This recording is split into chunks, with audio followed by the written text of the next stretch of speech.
Hello, my astro investigators. Welcome to Celebrity Astrology Investigation, where we look to the stars to understand our favorite stars. I'm Aliza Kelly, a New York City-based author, host, and celebrity astrologer, here to investigate pop culture and celebrities a few birth charts at a time.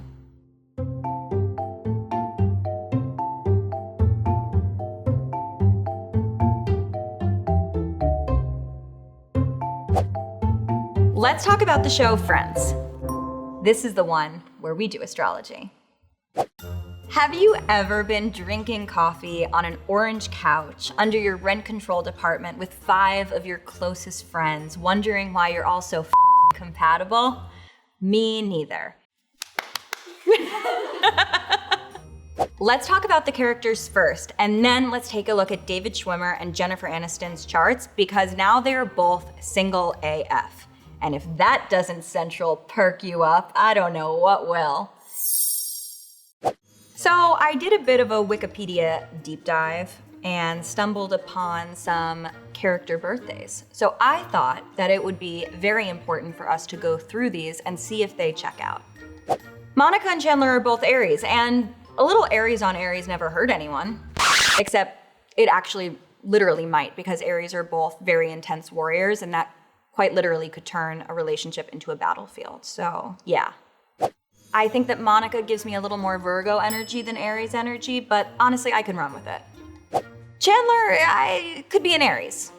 It could be a Gemini, could be an Aries, but I will accept Chandler as an Aries, that's fine. So Ross is a Libra, and that works because Ross is obsessed with love. He's always in partnership. Those are very Libran traits. Rachel is a Taurus, which I think tracks because she works at Bloomingdale's and she's a little materialistic and she loves clothes, and yeah, stereotype Taurus could be that. And Phoebe is an Aquarius, and that actually makes total sense. I think Phoebe is kind of a perfect Aquarius. So the only character that does not have a birthday is Joey. So we don't know his sign, but he definitely has BWE, AKA big water energy. I would guess Joey is a Pisces because he is charming, whimsical, and a little out of touch, like all of the best Pisces. Now what we have all been waiting for, Rachel and Ross. Astrologically, were they on a break? Oh, wait, this just in? Yes, they were on a break. The cosmos agree.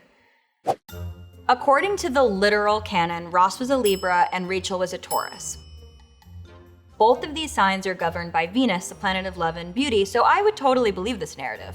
When it comes to romance, Libras often like to keep their options open, and Tauruses are as loyal as they get, so this iconic miscommunication definitely makes sense.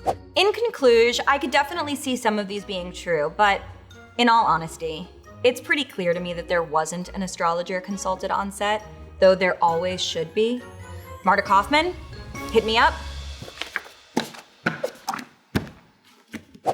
Now for the perfect looking people that brought these characters to life, the actors.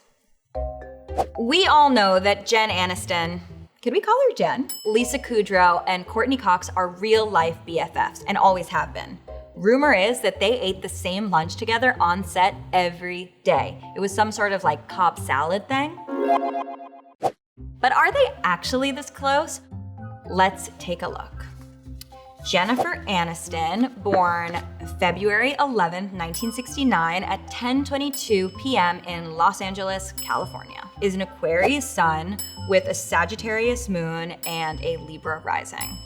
Courtney Cox, born June 15, 1964 in Birmingham, Alabama, is a Gemini sun with a Virgo moon, and unfortunately, we do not have time of birth, so we don't know her rising. However, we have Lisa Kudrow's info. Lisa Kudrow was born July 30th, 1963, 4:37 a.m. in Encino, California, and she is a Leo sun with a Scorpio moon and a Cancer rising. What I love about Jennifer, Courtney, and Lisa is that they have pretty classic sun sign compatibility. Traditionally, fire and air go together and water and earth go together. And Jennifer is an Aquarius an air sign, Lisa is a Leo, a fire sign, and Courtney is a Gemini, an air sign, meaning their sun signs are all in the same polarity. Air is all about enhancing elemental energies, so air signs love to set fire signs ablaze, and fire signs love the encouragement that air provides. Honestly, a Gemini, Leo, Aquarius trifecta is truly best friend goals. Love to see it. All right, now the sexy celestial scoop we've all been waiting for. Segment idea? What do the stars have to say about the real David Schwimmer and the real Jennifer Aniston? At the Friends reunion, they shared that in the first season of Friends, they actually had crushes on each other IRL. And not only did that make me feel very, very alive, but it also made me wonder, is there a chance that David and Jennifer could come back together all these years later and actually turn my fantasy into their reality? I had to look at the charts. Okay, so the good news is that we have Jennifer Aniston's full birth info. She's an Aquarius sun with a Sagittarius moon and a Libra rising.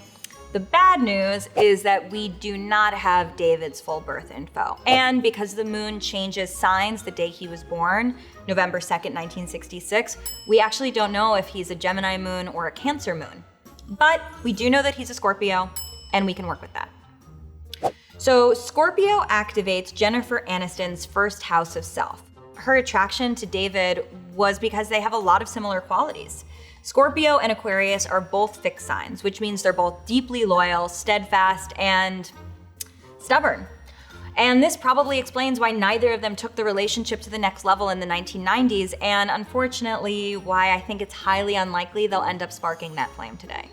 But hey, don't lose hope. Would I have predicted Ben Affleck and Jennifer Lopez getting back together? I mean, probably, but you get the point. You never know what's gonna actually happen, especially when it hasn't been your day, your week, your month, or even your year. Yeah?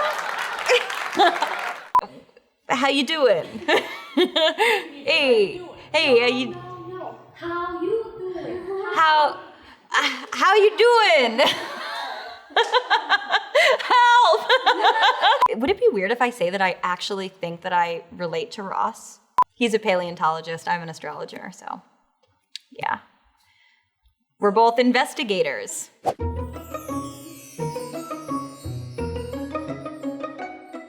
All right, it is my favorite time. It is time for me to A your cues.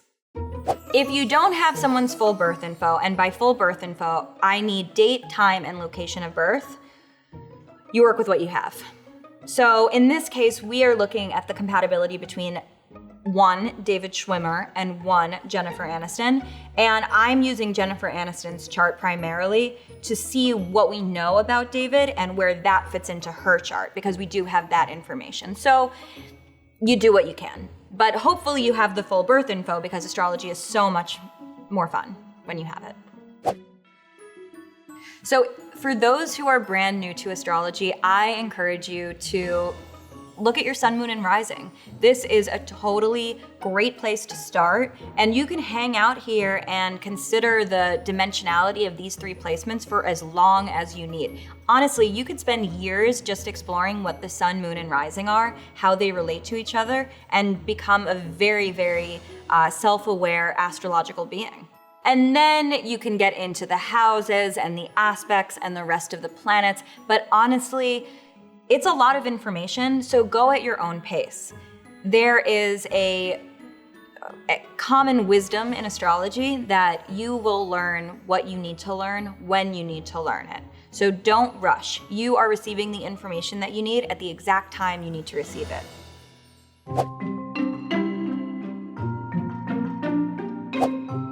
So traditionally the polarity was male and female signs, but we are moving beyond the gender binary. So it's really any two things. It could be positive, negative, it could be light and shadow, however you want to describe it. But we have, on one side, we have the fire and the air signs, and on the other, we have the water and the earth.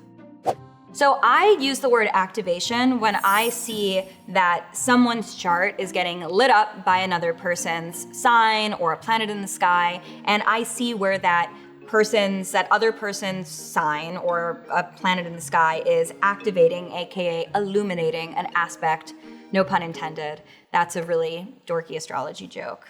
Okay. of someone's sign. Chart, help. Rent control department is a myth. It's folklore, it's not real, doesn't exist. That is all my Astro Detectives. Which celebrity should we investigate next? Comment below and keep your eye on the stars. Bye.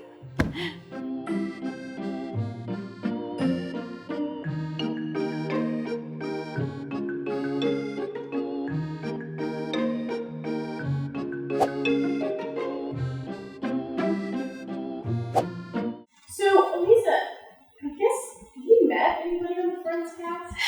So one time, this was Halloween, my best friend and I dressed up as Romeo and Michelle.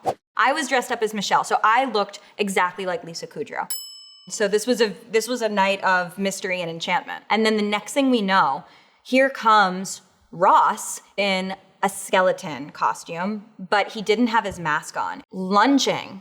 I think he was trying to get somewhere really fast, but the way he wasn't running. This was a random bar in New York, so this could happen to anybody. He had a skeleton mask on the top of his head, and he was taking very big, wide steps, hurrying to get somewhere.